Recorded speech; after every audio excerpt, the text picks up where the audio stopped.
How do you make cinematic shots? The 2023 film Transformers Rise of the Beasts uses composition, camera angles, lens choices, scale, and specific staging of characters to create cinematic shots. Let's jump in and see how the film achieves this. In cinematic shot number 1, we have a medium shot of one of the antagonists attacking the Autobots. One of the key considerations within the film series is that the Transformer designs are visually complicated with a lot of forms designed around a central anatomical structure. So there's a lot of visual information to consider. In this specific shot, the antagonist is pointing a weapon towards screen left at a target off screen, and it's likely a wider camera lens is being used for the composition to get the field of view. The background elements are simplified and more lowly lit, so we don't register as many details. This helps to clarify the silhouette of the character in the foreground. In cinematic shot number 2, we see an upshot of Optimus Prime as he walks into the warehouse with the camera placed at the level of his feet, tilted upward toward him. So we see a 3-point perspective grid in the composition, which helps to sell the large scale of Optimus with respect to the surroundings. Here we see a lot of visual detail in the background, so it's the red and blue color scheme in Optimus's design that helps to distinguish him from the environment, which has more muted tones. A wide-angle camera lens, perhaps close to 35mm, is likely being used to capture this field of view. In cinematic shot number 3, two of the Beast characters engage in battle with the Ape character seizing the tail of the Scorpion character. The camera is using a wide-angle lens and is tilted at an angle, creating a Dutch angle framing. We see extensive motion blur in the characters, which helps to simplify some of the complex elements in their designs as they move.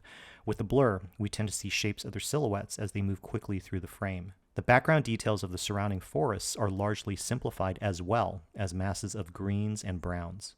In cinematic shot number 4, we see one of the primary antagonists in a wider medium upshot. The bottom of the frame cuts at the knees, which is sometimes called a cowboy shot.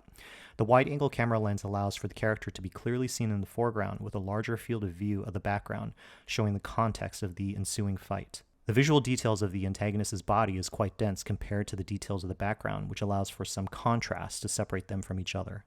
In cinematic shot number 5, RC is staged on screen left and in the midground and waves toward Elena, who is staged on screen right and is blurred out in the foreground. The camera is around Elena's eye level, and the lens is likely a longer camera lens, longer than 50mm, in order to compress some of the space between the foreground, midground, and background planes.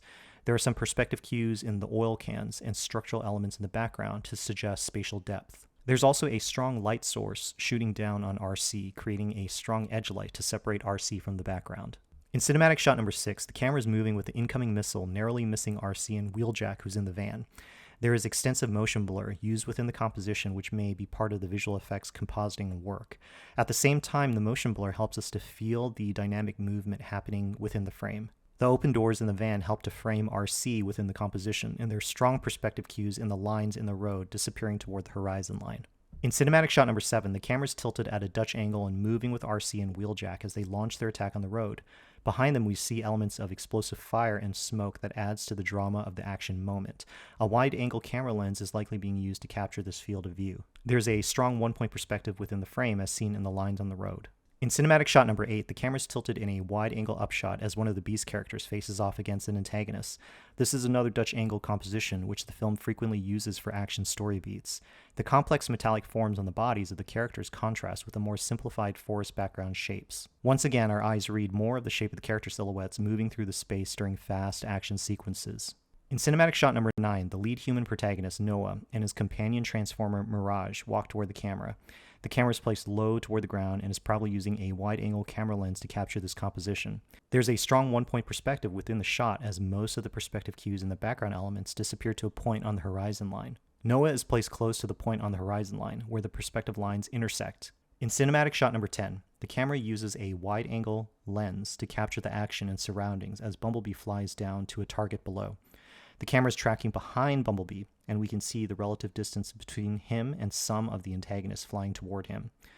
Placing Bumblebee on screen right, heading downward toward a target generally on screen left, helps us orient where all the players are on screen for the ensuing action scene. Even the clouds of smoke within the composition are composed to be a framing element in the midground, framing Bumblebee. So overall, these shots from Transformers Rise of the Beasts help to convey basic cinematic composition tools and vocabulary that are universal, but also adjusted and used in specific ways to accommodate the unique visual challenges in this film series.